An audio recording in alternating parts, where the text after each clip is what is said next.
Project Playtime is an awesome game. It's free, it's fun to play it with your friends, and I found out that time flies by even while playing it alone. And I think that you should definitely give it a shot. Project Playtime is another indie horror game developed by Mob Games, who have released Poppy Playtime both chapters 1, 2 and soon 3 to come. If you have never heard of Poppy Playtime, then here's a quick rundown. Poppy Playtime Chapter 1 is essentially a horror/puzzle adventure with a scary mascot, also known as the now popular Huggy Wuggy. This game probably contains one of the scariest chase scenes in all of indie horror game history.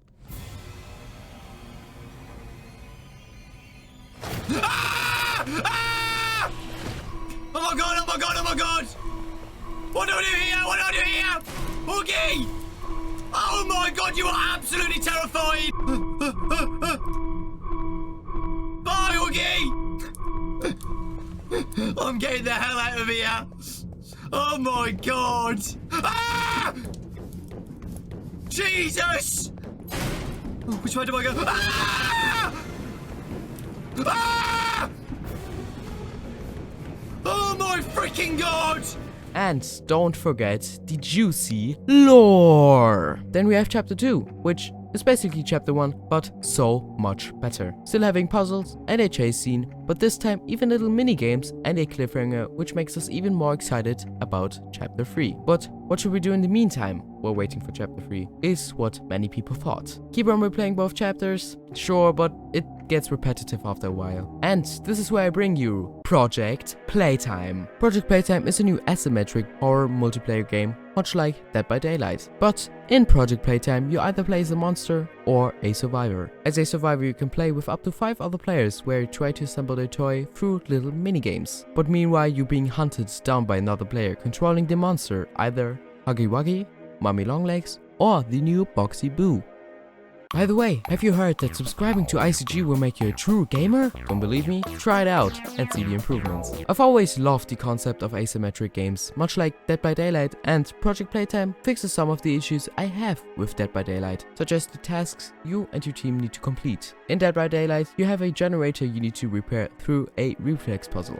And in Project Playtime, you have multiple games you need to complete to get one out of the 6 toy parts. The first one being a nice Simon Says keyboard type game, the second a little memory puzzle, which you need to complete twice, and last but not least, like in Dead by Daylight, a little reflex puzzle. I also thought that the movement of the players seemed very nice and fun, such as Huggy Wuggy's quick sprint grab, Mummy Longlegs' Spider-Man mechanic, or Boxy Boo's wind-up jump. Like mentioned before, when you start a round, you and a maximum of 5 other players start on a train, whereas the other player starts in a monster selection screen. The train stops at whatever level you're playing, either the theater or the factory. After completing a puzzle pillar, you get one of the toy parts which you have to collect and then bring to one of the many toy machine deposits that are scattered all over the map, and then throw it in.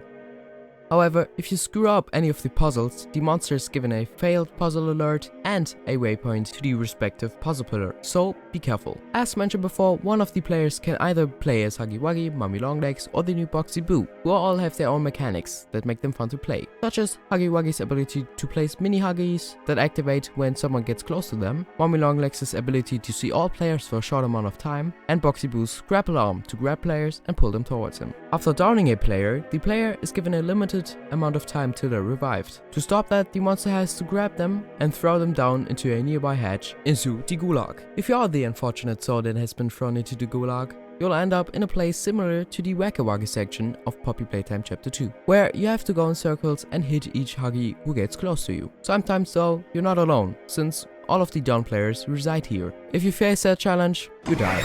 Though, there is a way to escape the gulag. Another player has to go to an open hatch, fire the grab hand down, and then pull you out. Be careful though, the monster can see that. However, if you are thrown down 3 times, then it is game over again.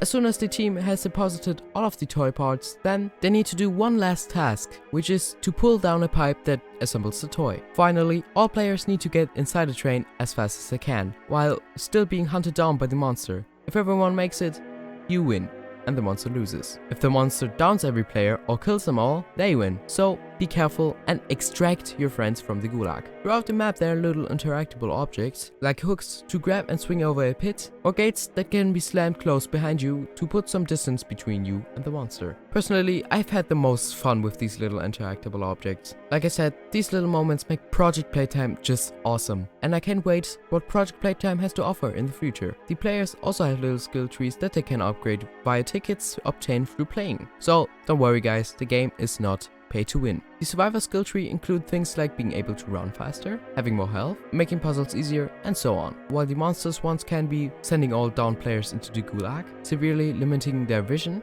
or making the grab pack unusable. The maps, although being huge, are super fun to play in, especially while being chased. The game is a little buggy sometimes, but since it's early access, I won't go into them. Other YouTubers like Theft King have gone into them, so if you want, I can link a video up there and in the description. Also, while editing this video, Mob Games have released some big bug patches, so don't worry about bugs in the future. Although seen as controversial by some people, Project Playtime has a battle pass, or should I say toy box, to obtain skins. I personally don't have a problem with that, since the game is free to play and some of the skins look really cool. For example, this Killy Willy skin, or the Mom Spaghetti one, or even Launchboxy. Whether you spend money on this is your choice, and spending money doesn't make you better, just makes you look cool. You know what also makes you look cool and doesn't cost you any money? Subscribing to ICG. Anyways, like I said, playing this game is just a good way to spend time while waiting for Poppy Playtime Chapter 3, which will release sometime next year. So download Project Playtime and tell your friends to download it as well. Tell your friends to subscribe to ICG, or tell your friends to like this video and go have some fun.